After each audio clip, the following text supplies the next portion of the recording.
Amen. Kingdom giants are not just those who say, oh, I don't know, God is just so good to me. Oh, every time I ask for bread and butter, He gives me. When I ask for biscuit, He gives me. Well, that's good. Bible says you shall ask and you shall receive, seek and you shall find, knock and it shall be open to you. So it is a kingdom right to receive from God.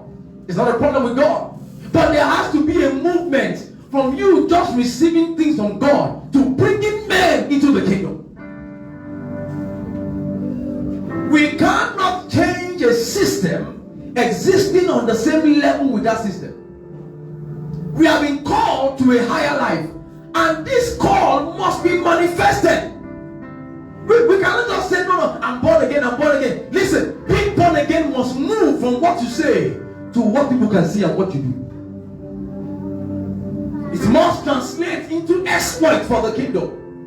If truly we are sons of this kingdom, then we should carry the badge of honor of fighting for the establishment and advancement of this kingdom. We are saved to reconcile men. We are reconciled to reconcile others. We are not saved just to enjoy the goodness of God and sit down there. The day it dawns on a man why he is saved, then he begins to live the true meaning of salvation. Ephesians 2 verse 6. So we are saved to save. We are reconciled to reconcile men. And has raised us up together and made us sit together in heavenly places in Christ Jesus. Next verse. That in the ages to come, He might show the exceeding riches of His grace in His kindness toward us through Christ Jesus. Verse 8 please. For by grace are ye saved through faith, and that not of yourself. It is the gift of God. Next verse. Not of works, lest any man should boast. Next verse. Watch this now. For we are what? Come on now. Created in Christ Jesus unto what? Unto what? Good works. Which God had before ordained that we should walk in them. So there is a purpose for salvation.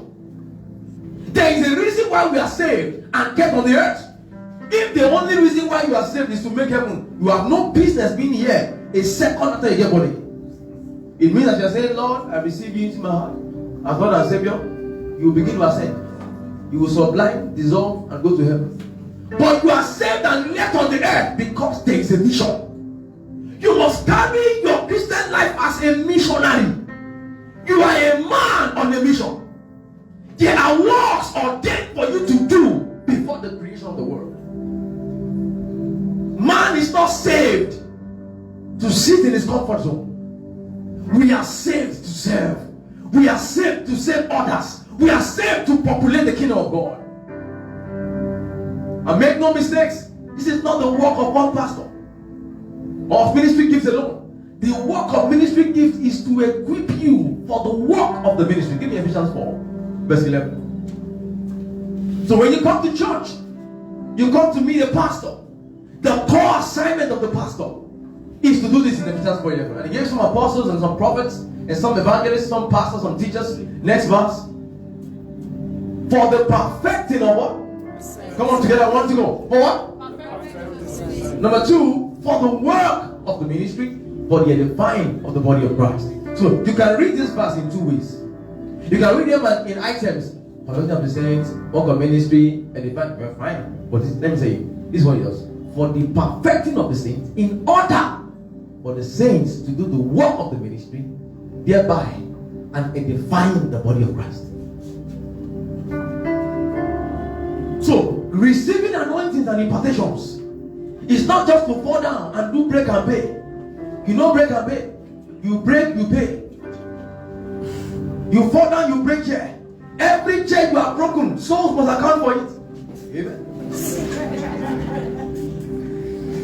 You fall down the power. You say, I know what happened to me. And pastor lay hands on me. Bah! When you get up, win souls. Otherwise, that impartation is wasted. He said, perfecting of the saints for the work of the ministry. So we are being equipped to do the work of the ministry. What is the work of the ministry?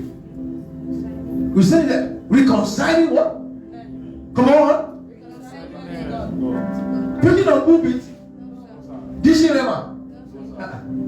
The work of the ministry is to reconcile men to God. You don't need to have a glass pulpit like my own to reconcile men. You are a mobile pulpit. You are a mobile preacher. You are a mobile church. You alone. And when you come to church, what we do is to equip you for the work. So he didn't say to perfect the pastors for the work of the ministry. It's to perfect the saints. Are you the saints? Come on now, are you the saints? Are you a saint? Yes, I'm saying Saint Chibuzo. Praise God. Saint Emmanuel. Sounds good, man. So we are saints. Everyone we have been counted among the beloved. So we are being perfected for the work of the ministry, for the edifying of the body of Christ. So two things that every believer should be poised to do is to do the work of the ministry, bringing the lost to Christ. And when they come to church, you edify them with the word of God. And that's why when you come to church to be equipped. You know, I've said jokingly here. And listen to me. You don't come here and turn me to a seer. I'm not a herbalist. This is not a shrine. You know, when you go to a shrine, you tell them what you want. Baba, freedom, mark my leg. Give him Wicklow. Baba will not preach to you and say, no, my son, it's not good to be doing that kind of thing. What will he do? He will say, your money, go and give your money to that thing. Speak. When you do you see to watch the movie now. Then you now tell you that take this thing, rub on your leg, and go and march him back. So many people come to church and they want to treat the pastor like the Balawu. Pastor, me, I just came today. Pray. I have 3 enemies in my compound. One of them, when I put my clothes on the line, they will go and remove it. The other one, when I'm cooking my food, they will come and cook it up beside them. Father, make him hungry. Let him not have money to buy rice. That is my prayer, sir. I'm not a medium. I'm a pastor. My work is to perfect you for the work of the ministry. Is to release you as arrows in the quiver of the mighty. That you leave this church, and what we are hearing of you is that you are doing exploits for the kingdom. The kingdom of God cannot advance with the ways some of us are running church. When the pastor becomes the focus of everything that happens in the church, there is danger. Not just for the church, danger for the kingdom at large. We are being equipped to carry out exploits for the kingdom. We are equipped to reconcile men. See, if you don't have any ministry, you say you don't have any calling from God, you have one. Reconcile men to Christ. You need no oil on your head for that to happen. Look for lost souls, grab them and bring them to Christ. We must live with this consciousness every day of our lives. As we leave church, what is your consciousness? When you meet somebody who is going through pain and sorrow, what's the first thing you ask them? Most times, the first thing I ask people, are you born again? Not because God, see, let me tell you, God can do a miracle for anybody. And that's what the Bible says. See, many will say, we can't use that, they'll go to hell. You know why? Because you can receive a miracle without being born again. There are many unbelievers who give to churches. Yes, they give to churches massively, give to big men of God, but they're not born again. When the trumpets are, they are going nowhere. They are going nowhere. With all the millions they are giving, they are going nowhere. You can't buy salvation. You can't give your way into salvation. See, you can give your way into prosperity, but you cannot give your way into salvation. So a man can receive healing, receive miracle. As a matter of fact, everyone who got healed in the day of Jesus, not one was born again. Yes. Yeah. Of course, if you remember of this, someone I'm saying that everyone who lived before the death of Christ wasn't born again. The born again concept was effected when Christ was raised from the dead. Why? He's the first begotten of the dead. Yes, they received miracles. So it's not an issue of whether you are getting miracles or God's favor. No. God allows the rain to shine upon the wicked and the righteous. It does not guarantee that the person is born again. We should be concerned about getting men saved. When you see an unbeliever, compassion should well up in your heart that this man is on his way to hell. That compassion should drive you to preach the gospel. Don't just look at unbelievers and walk away or laugh or condemn them. No! You have a mandate to bring them to Christ. It is good to invite folks to church, but more importantly, get them saved. There are many who are in churches today that are going to hell. You know why they are going to hell? Because they came to church and they are now in the church. They have never released their heart to Jesus. They've never received the gospel. Unfortunately, they spent so many years in church within their body. Now they are in workforce. Now they are digging. But the man has never received Christ. If you doubt me, go and ask Cornelius. He had angelic appearances. You know what it means to see an angel? Angel appear to you. Some of you, if angels stand here now, you will not stand, you will fall. Yeah, the man was an unbeliever, had angelic appearances. And God said, fetch men. Let them go and get Simon to preach to you. Because in the mind of God, all the good works Cornelius was doing will take him nowhere. And as Peter began to speak to them, the Bible says the Holy Ghost was in a hurry. The Holy Ghost fell on them. You know what it means to fall on somebody? He jumped on them because the gospel was preached to them. When you see the unbeliever, let the compassion of Jesus, you should pray and say, Lord, let what pricks your heart prick my heart. Christ is not happy seeing unbelievers.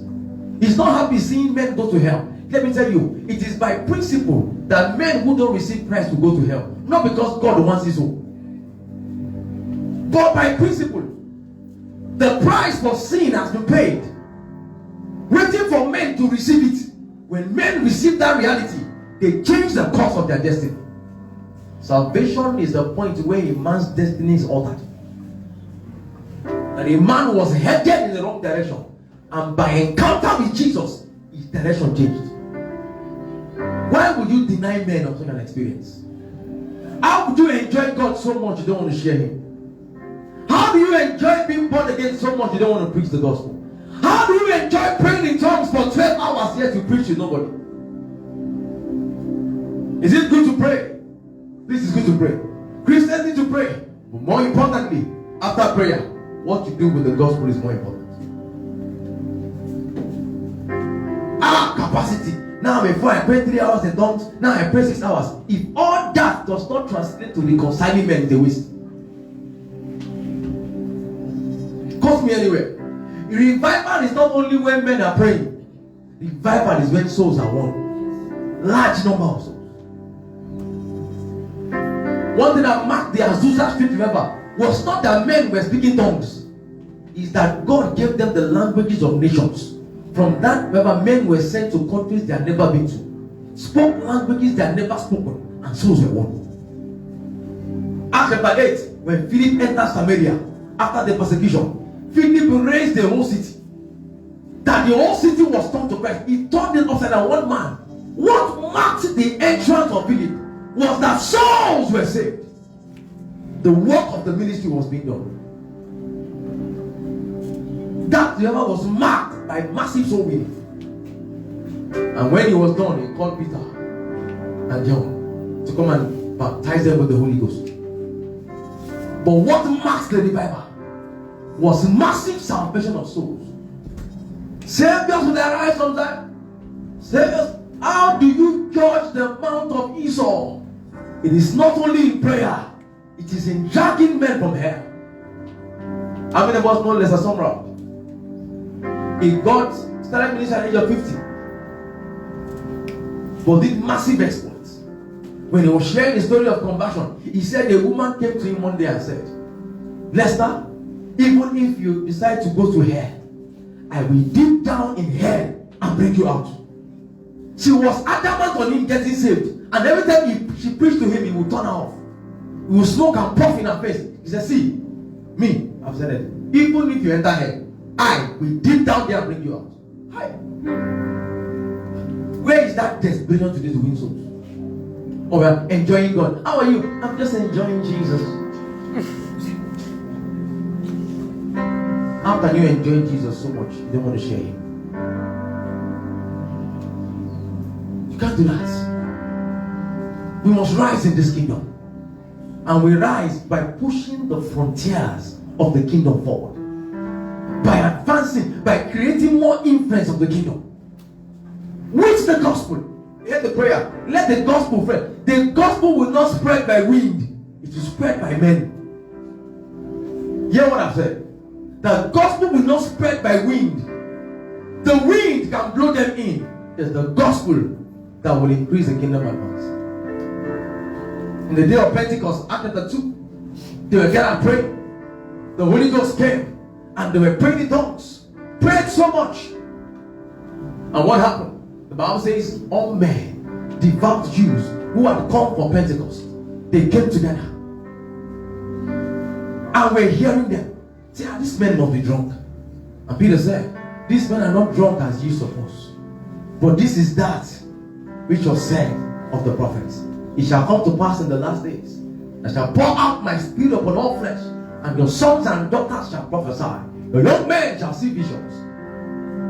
Your old men shall dream dreams. Upon your handmaids and handmaidens will I pour out my spirit. And Peter preached a sermon. In that day, how many souls were won?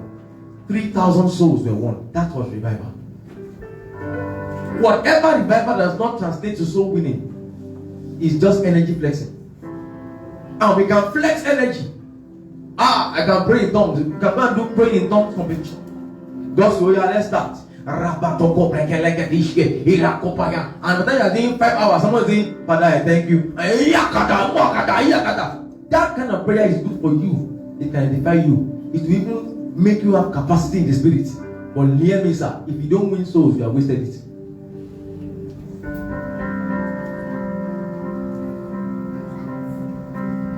Let's stop doing competition in ourselves. That anointing you claim you have more than another brother, use it to win souls. The greatest miracle that a man can perform is to win souls. You know what it means for a soul to be snatched from hell? That there are many, when they hear the gospel, there's a ceiling. They can't even see light. Then you preach to a man, he says, now I've seen myself. That's the miracle. But today we commonize it because we want to hear miracles of, I just bought a Land Rover. I want to thank the Lord. The keys to my new house. Good testimony. Do I want you to have it? Sure. I want to do many housewarmings as possible. Beginning from this year. Amen. Amen. Is loud enough. Cars parked. Man, God has blessed that church. See cars everywhere. Amen. It is good. But all of that will lose their relevance once you cross over.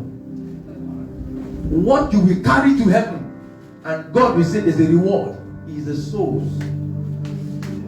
Your stars is the souls. In that day in heaven, not many of us will be disabled. We will not all be in the same place in heaven, let me tell you. All of us will make heaven at that. See, let me tell you. Some of you will be in heaven and you still be saying, how can I enjoy you? You know why? Souls. Let's not be carried away by mundane things. What God rewards is not what we attach ourselves to. How many souls have been saved since you got born again? Question to ask yourself and answer. How many men have come to that light that you are shouting that you have? You will not allow us to hear what on status of how God is dealing with you. And does that dealing translated to one soul being one for the kingdom? Whatever dealing of God that does not make you win souls will only make you proud. It's pride that ends up in. So in the morning you wake up and Sunday will start, they'll say, if I say, who remember today? Say, I read my Bible today. We are the ones that read our Bibles, not just once. A man was delivered from heavy demonic oppression. As not demonic, they took over his faculties. The madman of Gadara. He left and said, I want to follow you. Jesus said, no, don't follow me. The man went and entered what is called Decapolis. He went to 10 cities, carrying the gospel. That's a man who experienced God. If your encounter does not best other encounters in men, we have to check what it is. And let me tell you, God checks the motives of our heart more than the things we do. There are many of us today, because of the revival we have, social media everywhere, we listen to a message, we apply wrongly. We listen to messages, but in application, we are so wrong. And because we have departed from the fundamentals of what makes a person a true kingdom stalwart. Mark 16 verse 17. This sign shall follow them that believe. In my name they shall cast out devils. They shall speak with new tongues. They shall take up serpents. They shall take poison to not harm them. They shall lay their hands on the sick, and the sick will recover. As you go out, when you find sick people, what is your first response? What drug have you taken? Or come, let me lay hands on you. Now you will know whether the kingdom mindset is ingrained in you or not. When you are sick, what's your first response? And let me tell you, the way you respond to others when they are sick around you is the way you hurt yourself. Am I saying taking drugs is a problem? Please, no. God gave the wisdom for medical science. But there is a greater power. Even medical people will tell you, what's that your language? We treat. Huh? What does it do? We treat. God what? God heals. God has given them only a portion of his wisdom. Yet, Bible says in Christ is all the wisdom of God. Which Christ you carry inside of you. We must put a demand on what you have received as salvation. You should be given to proving the anointing you carry as a believer. Not proving it with other believers. Proving it with men that need help. When a man is sick, it means for his body to be reconciled. And Bible says, you as a believer will lay hands on him. Sir, what if I lay hands and he's not healed? Is it you who said it? The person who said it, is he joking? Was he pulling your leg? Come on, is Christ playing with your intelligence? What did he say? He said you will lay your hands on the sick, and what will happen to them? Was he joking with you? But you know why we don't do it? Because we don't believe. I know I don't believe. Many of us have said too many things that are not even true. So even if you doubt yourself now.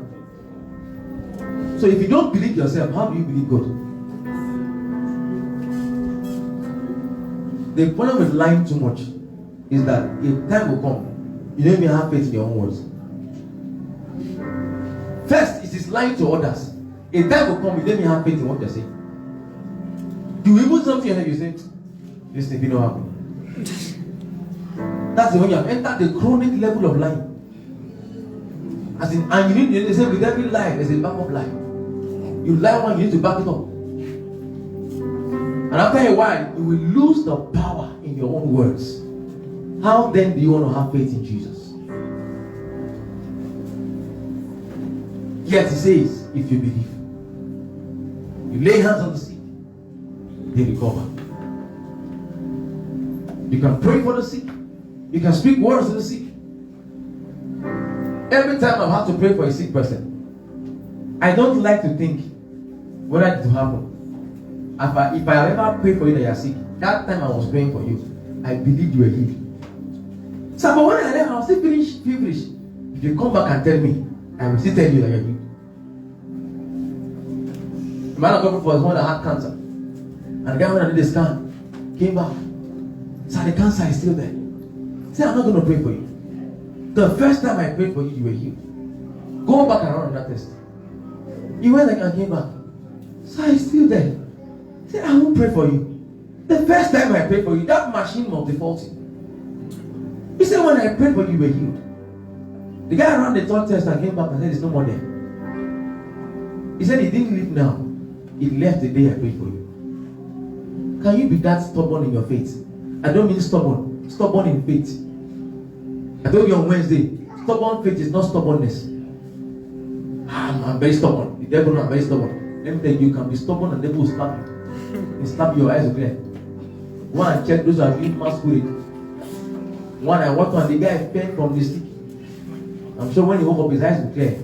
It's not stubbornness. Who's stubborn is devil? I'm talking of being adamant with God's word. Take God's word like your life depends on it. So if you don't believe yourself, how can you believe when your pastor is even talking to you? Faith in God's word yields results. So when somebody comes and I pray for you, as I have prayed for you, I have enough faith in what I have said, and I walk away. I'm not thinking whether it will happen. May that faith jump on you. Amen. May your mind be rewired to come into God's word. Amen. That you will take God's word as absolute enough. You cannot rise without a union with the word.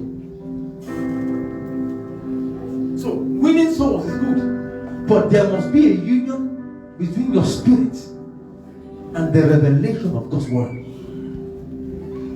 John 6:3, it says, the words I speak to you, they are spirit and they are life. You see, you can say I have faith. I have faith is not in both face.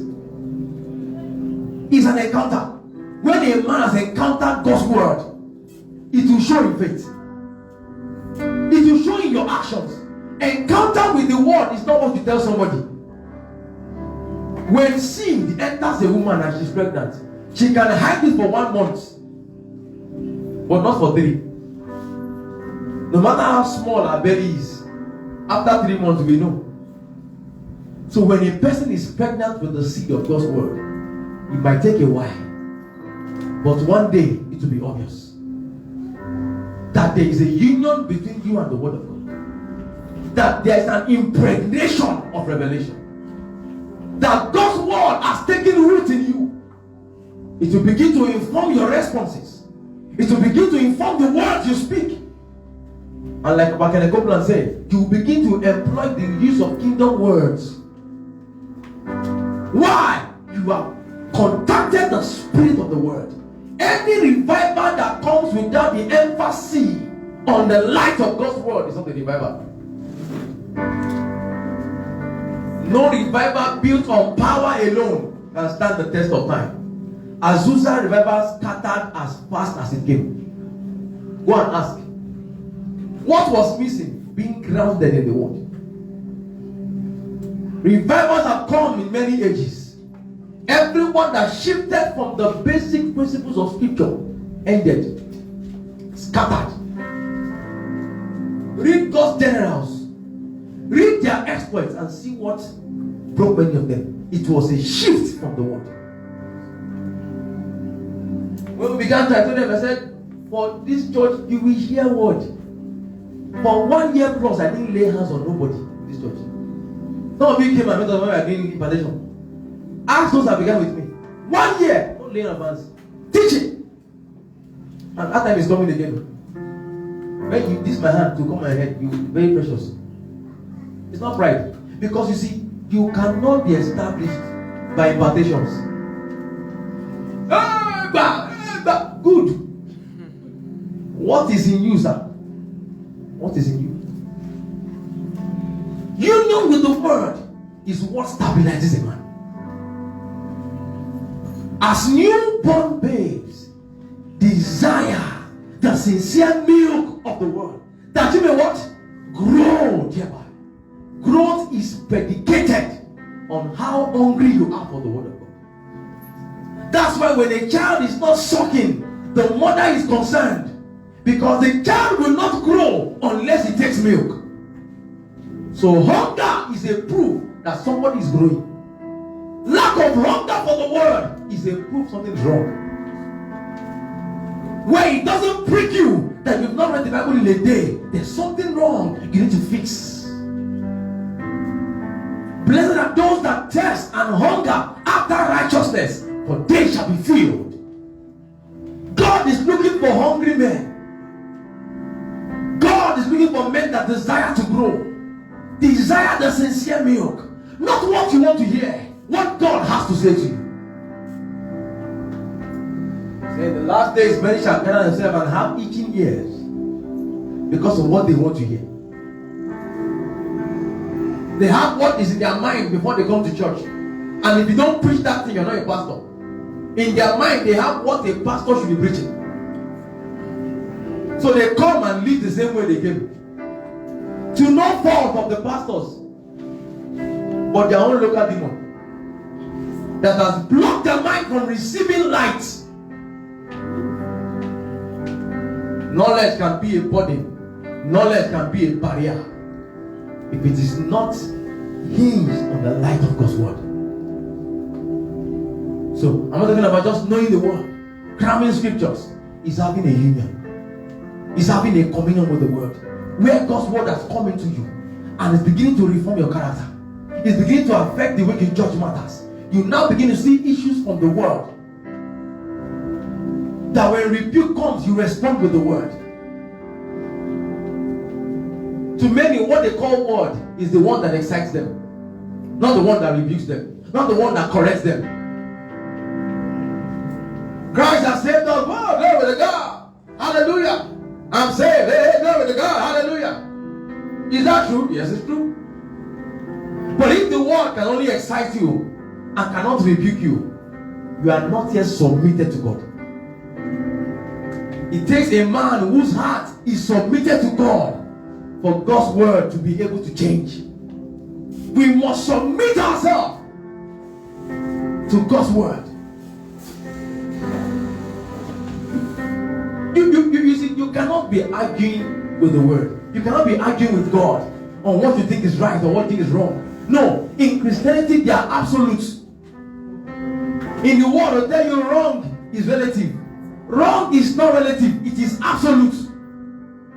In God's word, what is wrong is spelled out. What is right is spelled out. You can't say, it can be wrong to you, but not wrong to me. That's new age. Talking of the new age. Say for some people, wearing a short mini skirt is okay for them. It makes them feel comfortable. Comfortable. Or punish that devil. You come here that kind of state. You enter. I won't drive you away. You by yourself, you tell yourself. That's there I will lay hands on you. They will not help you with rapper. But that demon will leave you once and for all. But how will you come to the house of God trying to be naked? If something is wrong fundamentally. And me, I won't drive you. I will not stop at the door. You enter. That's the day I will wind the anointing and put on you. And you land 3 times. And you are saying there is no rapper to help to guide your destiny. Next time you won't do that. I don't send you away. I don't even stop you. I won't even look at you somehow. I'll be smiling with you. But that demon will leave you. In the word, there's absolute. The word is clear on what is right and what is wrong. It's not relative. It's not. It's not. Give me 1 Timothy 3.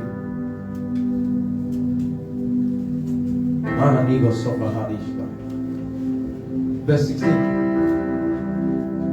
Oh, neka prodisaria. Alright, give me 2 Timothy 3. 2 Timothy.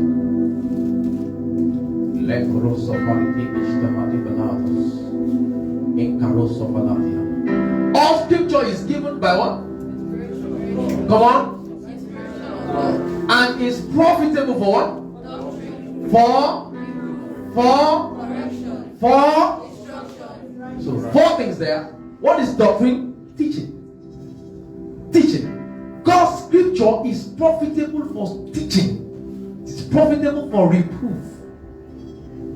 That means when you do something wrong, you can be reproved with the word of God. It is for correction. It is for instruction in righteousness.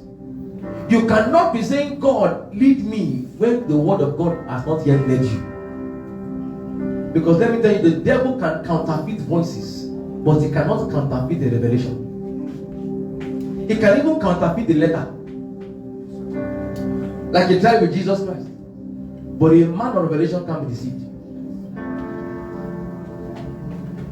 So it is for instruction. God's God's word will first instruct you before it gives you something.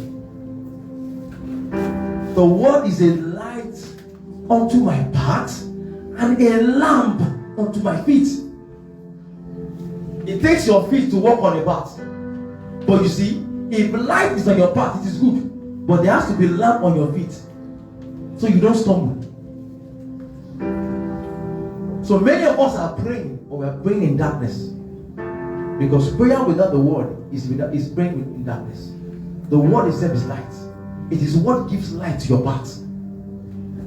I don't know where I'm going. How much word is in your spirit? Lord, speak to me. How much of God's word are you reading and studying? Don't ask God to speak to you in a clear voice. I heard Bishop Oyedepo say, God said to me in a loud voice, 18 hours encounter. You will now go to God, 24 hours encounter. Stay in the word. You are safer hearing the word than hearing the voice. Because there are many voices in the world. You are safer hearing the word. If all you know to say is that God said to me, they say, hey, when? In the Bible. You are better than trying to boast of hearing a voice. Because there are many voices. When Jesus said, what thou doest, do quickly. Every man didn't know he was against Judas. They saw Judas, maybe he was going to go and give, to the, what's it called now? Less privilege as he used to do. You know why? Because that word was sealed to their understanding. May God's word not be sealed to you. Amen. What Christ said, it was sealed to their understanding. They could not understand it. They have no capacity to understand revelation. Before Christ died, everything he was saying was like a good story. How do I know? When he made them fishing. When he met them at the first when he called them. Why? Light had not come. But when he appeared to them in that room, John gave us that account. Thank God for John the beloved. He said, and he breathed into them and said, receive ye the Holy Ghost. Capacity to understand jumped on them. There are many things that God is saying that is still lost to men in the Bible. If you've not unraveled your destiny in scriptures, stop waiting for a voice. You cannot know God's voice in the now when you've not known his voice by what he has said. Everything God says to you now is a function of what he has said. Do you know what he has said? It is in the Logos. The revealed. Don't be concerned about what God is saying now. Check first what he has said before. Because God is the same yesterday, is the same today, is the same forever. What he has said in the past is what he's still saying. We are only hearing it differently because of our dispensation.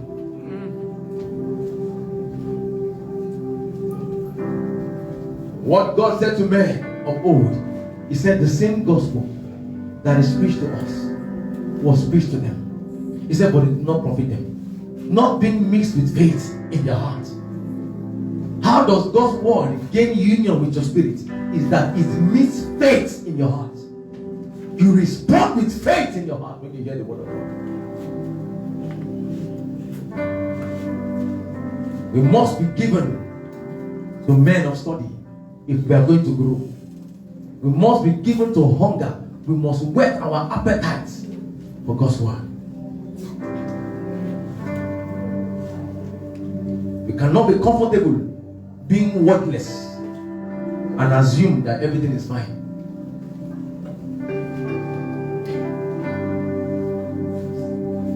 Oh, thank you, Jesus. Can you raise your hands to God this morning? Thank you, Jesus.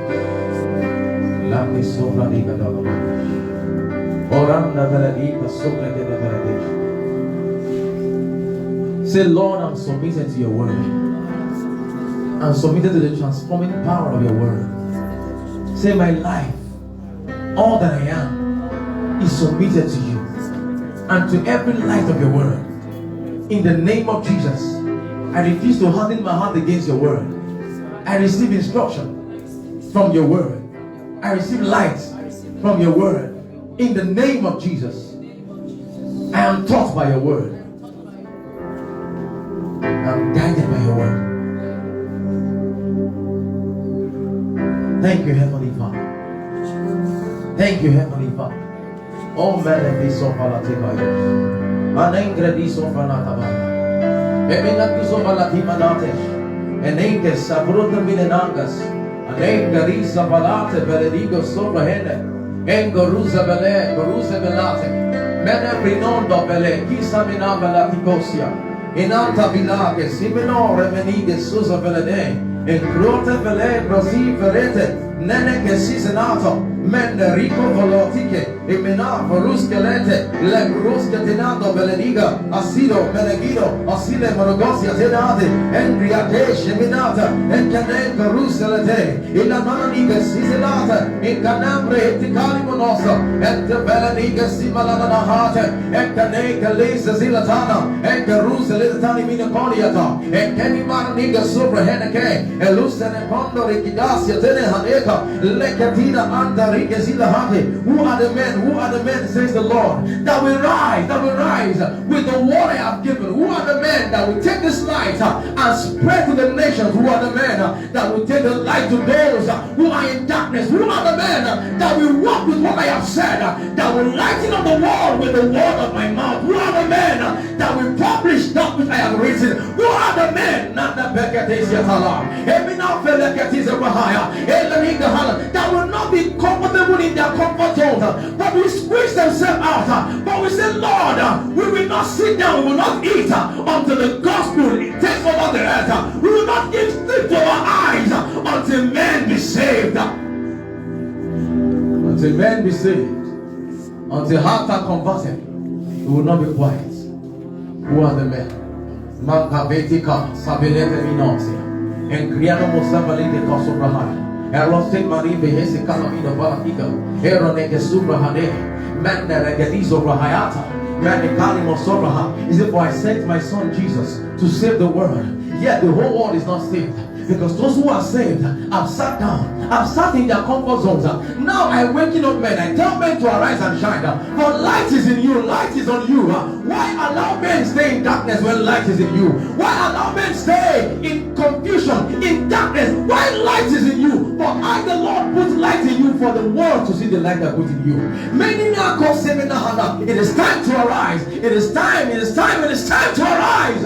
Says the Lord, it is time to arise. And the real there is a war, there is a people to deliver. We cannot sit down and think we're okay. We can't say all is fine, all is well, when there's still millions and billions out there who still need to see Jesus.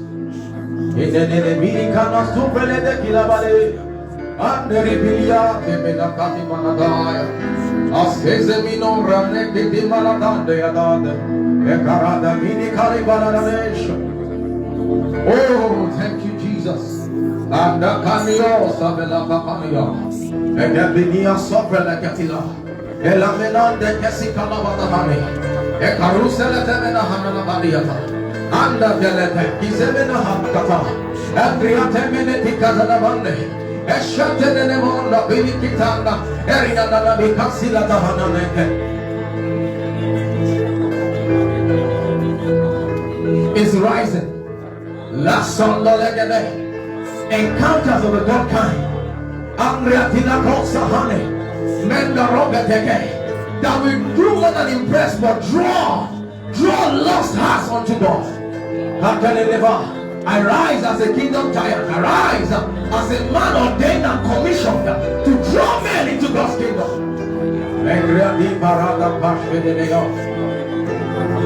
Oh, Jesus. Can you help me hold the label? And all you are declaring this morning is that we rise. We rise as giants in this land. We rise as saviors to judge the mount of Esau. Come and declare. We rise as giants in the kingdom to judge the mount of Esau. We rise Sekatale bahane. Erobende lekete menana la mashata. Ella tebele kotina la ma. Eriatala la wande beba. Emandegede. I'm giving you a privilege to activate what God in you for the nations. Eblagada hande. Elegedi mogodo belegede nata. I refuse to be a docile Christian. I refuse to be a quiet Christian. The world must know that Jesus came. In my mouth the gospel is preached. Many come to the mind of Christ by the gospel in my mouth. Are you praying this morning? I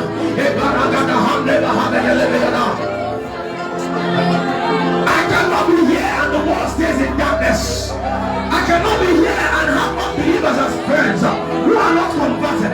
I cannot be here and keep quiet.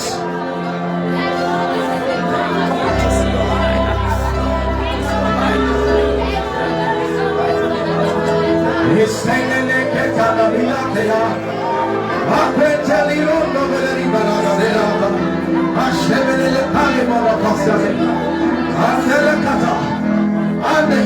and you shall receive power after the Holy Ghost is come upon you, and you shall be my witnesses.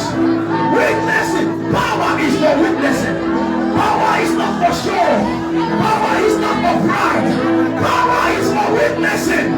Power is for drawing them from the clutches of darkness, bringing them into light. Power is for saving.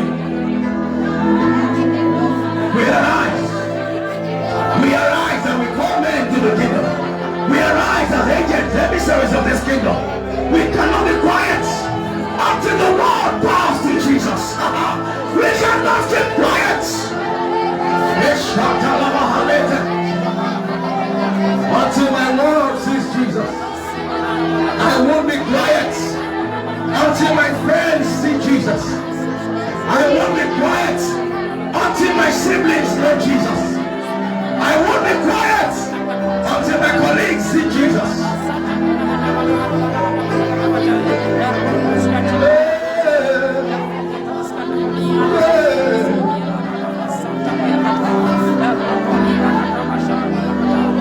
Till the world sees Jesus in me. Till the world knows Jesus is alive. Till the world sees Jesus in me.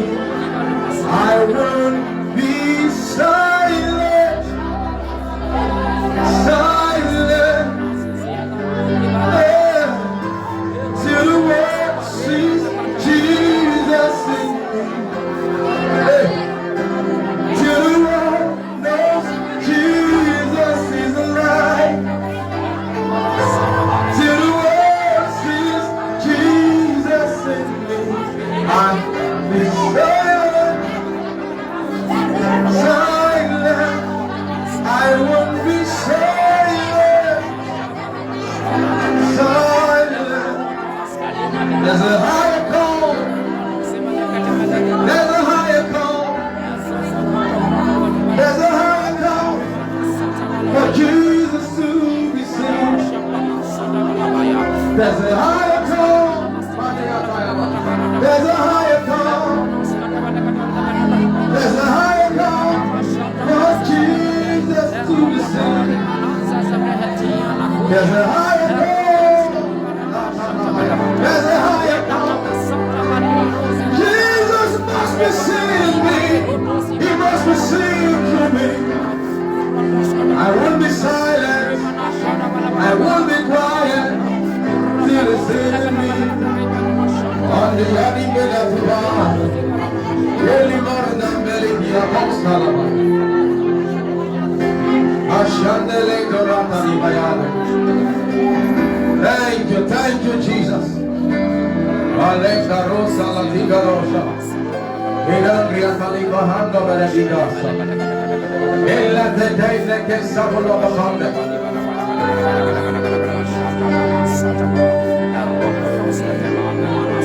Manda Regadisha.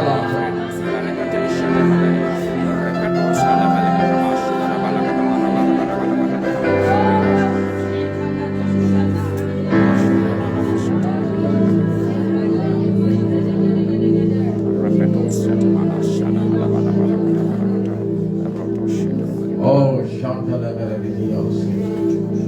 Legacies of the hand of the Hekalabanos. In our console, the Lebanon.